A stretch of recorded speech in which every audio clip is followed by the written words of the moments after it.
Tome 1, module 6, la réincarnation. Guide d'étude numéro 1, fondement et finalité de la réincarnation. L'idée de la réincarnation n'est pas récente et n'a pas été inventée par le spiritisme. Il s'agit, en vérité, d'une croyance très ancienne dont l'origine se perd dans la nuit des temps. L'idée de la transmigration des âmes était donc une croyance vulgaire admise par les hommes les plus éminents. Par quelle voie leur est-elle venue? Est-ce par révélation ou par intuition? Nous ne le savons pas. Mais quoi qu'il en soit, une idée ne traverse pas les âges et n'est pas acceptée par les intelligences d'élite sans avoir un côté sérieux. L'antiquité de cette doctrine serait donc plutôt une preuve qu'une objection. Les esprits, en enseignant le dogme de la pluralité des existences corporelles, renouvellent donc une doctrine qui a pris naissance dans les premiers âges du monde et qui s'est conservée jusqu'à nos jours dans la pensée intime de beaucoup de personnes. Seulement, ils la présentent sous un point de vue plus rationnel, plus conforme aux lois progressives de la nature et plus en harmonie avec la sagesse du Créateur, en la dépouillant de tous les accessoires de la superstition. Concernant les fondements de la réincarnation, dans la réponse donnée par les esprits supérieurs à Kardec, on trouve à la question 171 du Livre des Esprits l'affirmation que l'idée de la réincarnation est fondée sur la justice de Dieu et sur la révélation, car tous, les esprits, tendent à la perfection, et Dieu leur en fournit les moyens par les épreuves de la vie corporelle. Mais dans sa justice, il leur réserve d'accomplir dans de nouvelles existences ce qu'ils n'ont pu faire ou achever dans une première épreuve. Il ne serait ni selon l'équité, ni selon la bonté de Dieu, de frapper à jamais ceux qui ont pu rencontrer des obstacles à leur amélioration en dehors de leur volonté et dans le milieu même où ils se trouvent placés. Si ce sort de l'homme était irrévocablement fixé après sa mort, Dieu n'aurait point pesé les actions de tous dans la même balance et ne les aurait point traitées avec impartialité. La doctrine de la réincarnation, c'est-à-dire celle qui consiste à admettre pour l'homme plusieurs existences successives, est la seule qui réponde à l'idée que nous nous faisons de la justice de Dieu à l'égard des hommes placés dans une condition morale inférieure, la seule qui puisse nous expliquer l'avenir et asseoir nos espérances, puisqu'elle nous offre le moyen de racheter nos erreurs par de nouvelles épreuves. La raison nous l'indique et les esprits nous l'enseignent. Dieu, dans sa justice, n'a pu créer des âmes plus ou moins parfaites, mais avec la pluralité des existences, l'inégalité que nous voyons n'a plus rien de contraire à l'équité la plus rigoureuse. C'est que nous ne voyons que le présent et non le passé. Ce raisonnement repose-t-il sur un système, une supposition gratuite? Non. Nous partons d'un fait patent, incontestable. L'inégalité des aptitudes et du développement intellectuel et moral, et nous trouvons ce fait inexplicable par toutes les théories qui ont cours, tandis que l'explication en est simple, naturelle, logique, par une autre théorie.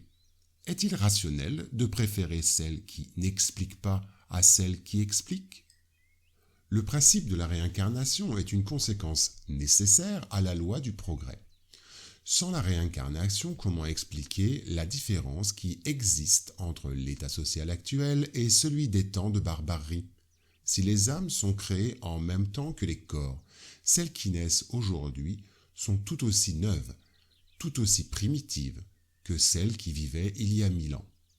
Ajoutons qu'il n'y aurait entre elles aucune connexion, aucune relation nécessaire, qu'elles seraient complètement indépendantes les unes des autres. Pourquoi donc les âmes aujourd'hui seraient-elles mieux douées par Dieu que les devancières? Pourquoi comprennent-elles mieux? Pourquoi ont-elles des instincts plus épurés, des mœurs plus douces? Pourquoi ont-elles l'intuition de certaines choses sans les avoir apprises? Nous défions de sortir de là, à moins d'admettre que Dieu crée des âmes de diverses qualités selon les temps et les lieux, proposition inconciliable avec l'idée d'une souveraine justice. La pluralité des existences, dont le Christ a posé le principe dans l'Évangile, se référer à Saint Jean chapitre 3 du verset 1 à 12, dialogue entre Jésus et Nicodème, est une des lois les plus importantes révélées par le spiritisme en ce sens qu'il en démontre la réalité et la nécessité pour le progrès. Par cette loi, l'homme s'explique toutes les anomalies apparentes que présente la vie humaine, les différences de position sociale, les morts prématurées qui, sans la réincarnation, rendraient inutiles pour l'âme les vies abrégées, l'inégalité des aptitudes intellectuelles et morales par l'ancienneté de l'esprit qui a plus ou moins appris et progressé, et qui apporte en renaissant l'acquis de ses existences antérieures. Avec la doctrine de la création de l'âme, à chaque naissance, on retombe dans le système des créations privilégiées.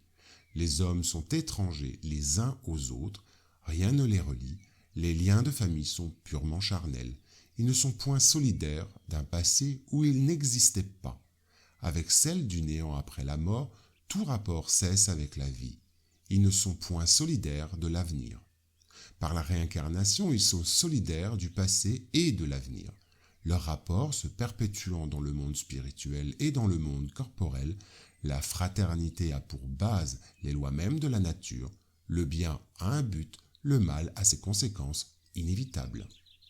Avec la réincarnation tombent les préjugés de race et de caste, puisque le même esprit peut renaître riche ou pauvre, grand seigneur ou prolétaire, maître ou subordonné, libre ou esclave, homme ou femme. Si donc la réincarnation fonde sur une loi de la nature le principe de la fraternité universelle, elle fonde sur la même loi celui de l'égalité des droits sociaux et par suite celui de la liberté. Reconnaissons donc, en résumé, que la doctrine de la pluralité des existences explique seule ce qui, sans elle, est inexplicable, qu'elle est éminemment consolante et conforme à la justice la plus rigoureuse, et qu'elle est pour l'homme l'encre du salut que Dieu lui a donné dans sa miséricorde. Le but et la finalité de la réincarnation pour les esprits supérieurs peut être résumé par l'explication suivante. Expiation, amélioration progressive de l'humanité. Sans cela, où serait la justice? Dieu la leur impose, dans le but de les faire arriver à la perfection. Pour les uns, c'est une expiation. Pour d'autres, c'est une mission. Mais pour arriver à cette perfection, ils doivent subir toutes les vicissitudes de l'existence corporelle. C'est là qu'est l'expiation. L'incarnation a aussi un autre but, c'est de mettre l'esprit à même de supporter sa part dans l'œuvre de la création.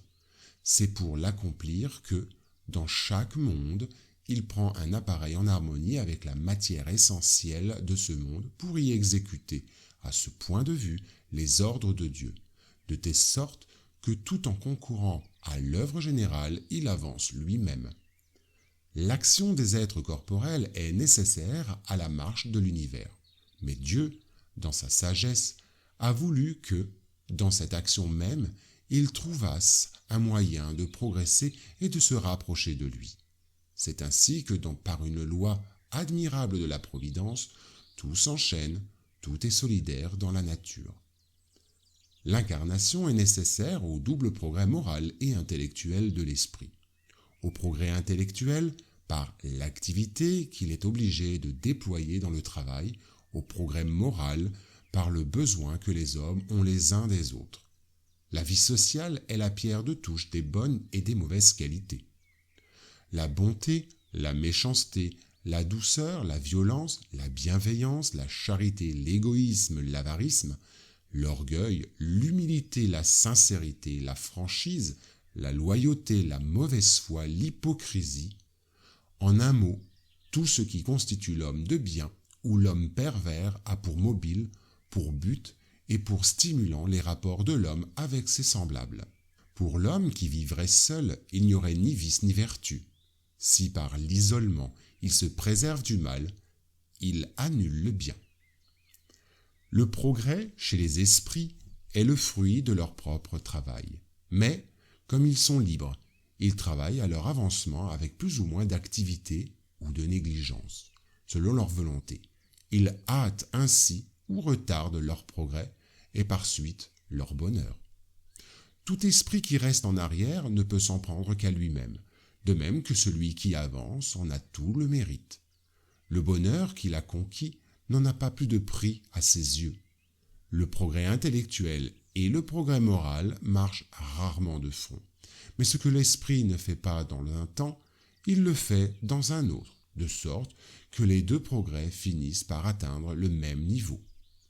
C'est la raison pour laquelle on voit souvent des hommes intelligents et instruits très peu avancés moralement et réciproquement.